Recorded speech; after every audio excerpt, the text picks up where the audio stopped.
Hey everyone, I'm Josh. I'm T. And we're the kids. And the dogs are in here somewhere.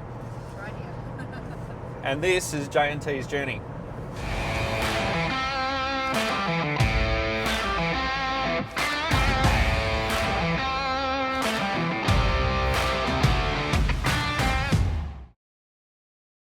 This morning we packed up at the entrance north and headed out to head on our next leg of our journey.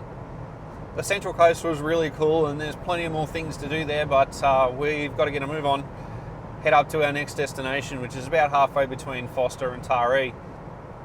I'll put the name of the where we're staying in a little of the town anyway, in the little bar down the bottom, so you can see where we're headed.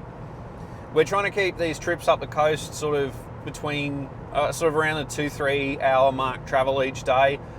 Some days will be a little bit longer than others, but this one we've decided to sort of take a little bit of a detour, and we're going to head over to the coast and just amble our way up. I think we're going to be about 3.5 hours total travel time. We're just a little bit north of Newcastle now, and we've been mostly freeway driving on the way up here, and once we get to the place where we're staying, which will be a Hipcamp, we'll get set up and we'll do a quick little walkthrough of our setup there. And then I think the plan for the next 2 days, weather permitting, is just to try and do some relaxing, some beach four-wheel driving, and check out whatever dog-friendly things there are to do over the next couple of days, because we don't have any dog sitters organised for this one. Anyway, sit back, relax, and we'll cut to some B-roll of the trip. It's yeah, we will check in when we get to where we're staying.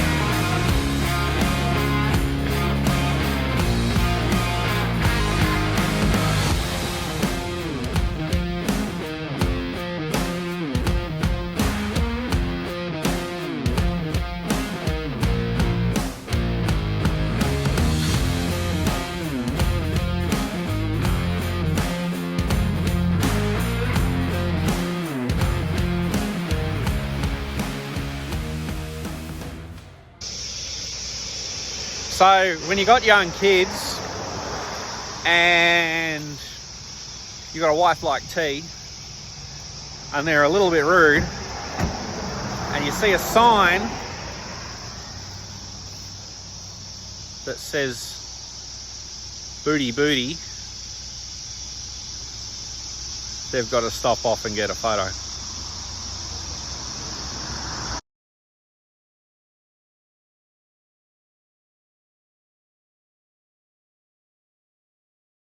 So we have arrived at our second destination. It is called Herring Estate, and it sits in between Taree and Foster Tuncurry. And it is absolutely beautiful out here. You can see the ocean out this direction, and it's just beautiful landscape views here. And we are going to perch ourselves right on the top here. As you can see, no buildings aside from the owner's buildings over to our right, but just plenty of nature, plenty of beauty here. This is why we like doing this instead of caravan parks, because it's just complete isolation, completely off grid. And I mean, honestly, what else could you ask for? Just beautiful here. But honestly, that view of the ocean, not Josh. That view there it's what it's all about. You can't get this in the city.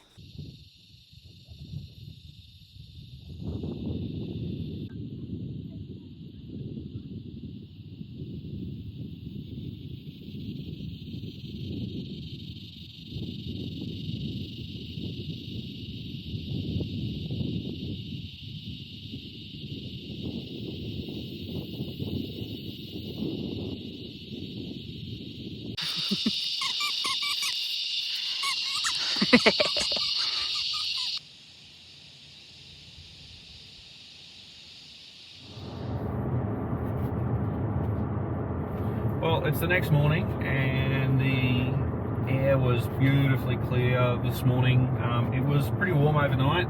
We didn't run the air conditioning though. Being on the top of the hill, we had a bit of a breeze, so it was okay with just a couple of fans. The setup's working well. We'll do a little bit of a tour of how we've changed a few things on our setup to make it work a little bit better for us. And we're now on our way into Foster, and we're headed to the Foster Visitors Information Centre so that we can pick up a beach permit. So we just rocked up where Google said the Visitor Information Centre was, and apparently they've actually moved. They're now one street further over. So we're going to head around there and see if we can actually find it. So we found the Visitor Centre, and it's kind of just around the corner from where Google Maps says it is. It's not that much more difficult to get to from where it says it should be. So there is a little bit of parking, but not a ton. So if it was busy, you can imagine that you might have to park a little ways away and then go for a walk. Looks like a relatively new facility too, and it's looks like there's some very new council buildings or refurbished or something here. So anyway, we'll pop inside and we'll sort this beach permit out, and then we'll see where we end up next. I had a look online, and I saw that you've got to drive between the high and low tide lines. You're not allowed up in the dunes. That's correct. Tracks going into national parks are obviously closed. Entry via the designated entry and exit points. That's right. Yep. So there's $65 for a 30-day permit, $105 for an annual permit. Yep. And it only covers the council managed beaches that Yep. you're allowed to four-wheel drive on. Yeah, I think there's 7 locations down the coast. That's Yep. correct. This is the brochure here that explains those locations. Cool. This is the form, fill it out, and I can process it for you. Fantastic. Thank you very much. Which permit did there you you go. decide to go for? Annual permit, please. Annual permit.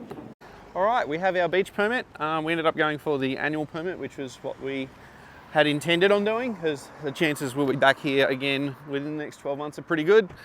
And it's $60 something for a 30-day permit, or it's $105 for an annual. So if you come here twice in the space of 12 months, but more than 30 days apart, you're just better off to get the annual permit.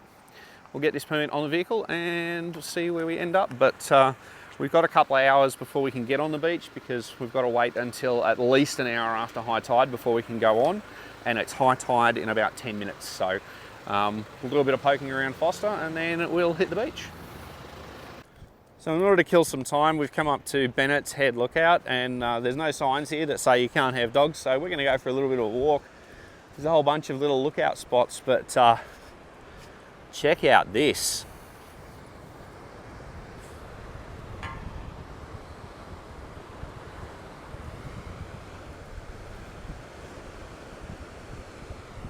And we're going to go all the way down there to see what we can find.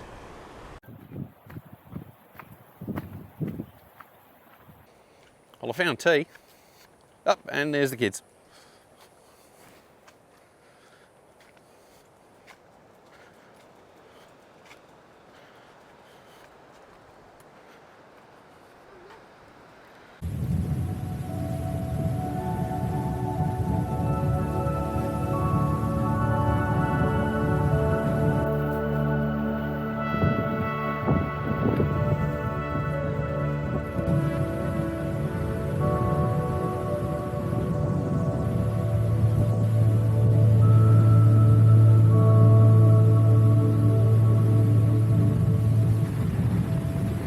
We've wrapped up at that little lookout. There is a beach that is listed as a dog beach over the back of the mountain where that lookout is, but unfortunately it's only at certain times, and at the time that we were there it was dogs were definitely not permitted. So we're now headed down to one of the four-wheel drive beaches where the dogs are permitted. We're heading down to Sandbar Beach.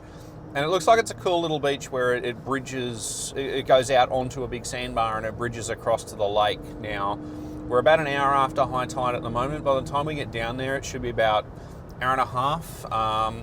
We'll air down and we'll see if we can go for a little drive and find a nice private spot where we can park up and have a bit of fun, and then have some lunch and see where we end up after that.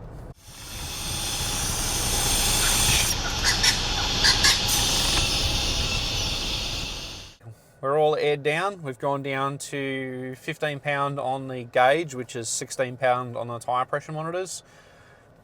Which is more accurate, I don't know. And we're going to go hit Sandbar Beach. This should be a bit of fun. Yay!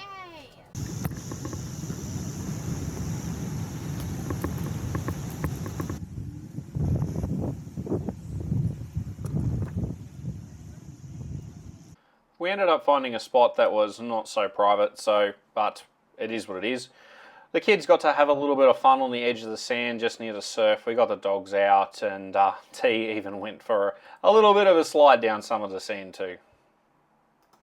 Well, we've had a little bit of a play on the ocean side of the beach, and one of the kids got dunked.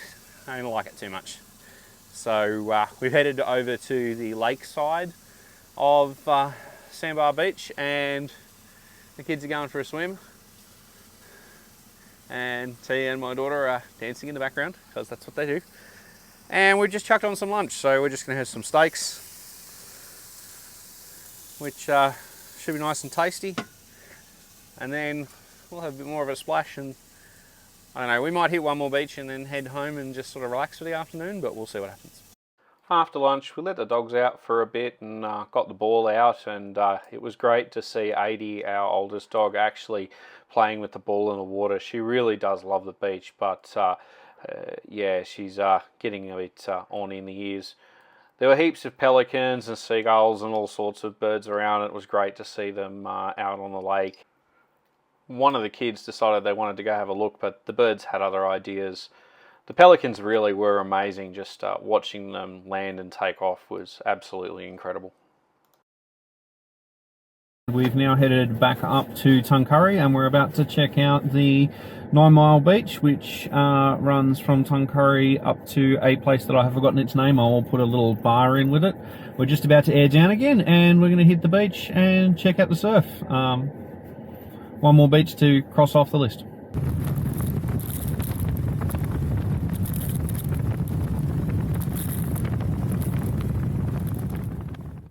And then it all went wrong.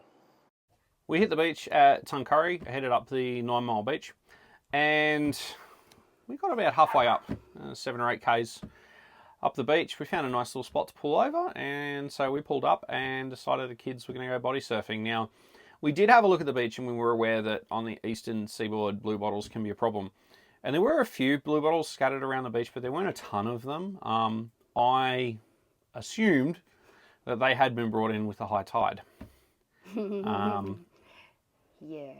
Yeah, I was wrong. Yeah. So do you want to tell us what happened? I got. Yeah, so we weren't very far into the water, and we were swimming. And the next thing, I felt a massive sting on the back of my leg, and I didn't swear. No, you just screamed, I just get said, out "Get of the out of the water, water." get out of the water, get out of the water. Obviously, Which naturally scared the crap out of the kids, because they probably thought I saw a shark. But no, I had a nice little bit of blue bottle wrapped around in the bottom half of my leg. But all I can say is, I only got a little bit on my leg, and it was torture. How people can, walk out of the water with them all, draped over their backs or up their whole, like all over their bodies. Oh, I really do not know how people handle that, because it was terrible. I wouldn't wish it on my worst enemy. It was that painful. And I only have had a little bit on my leg. And to think, if one of the kids had it on them, I was in so much pain from this small amount.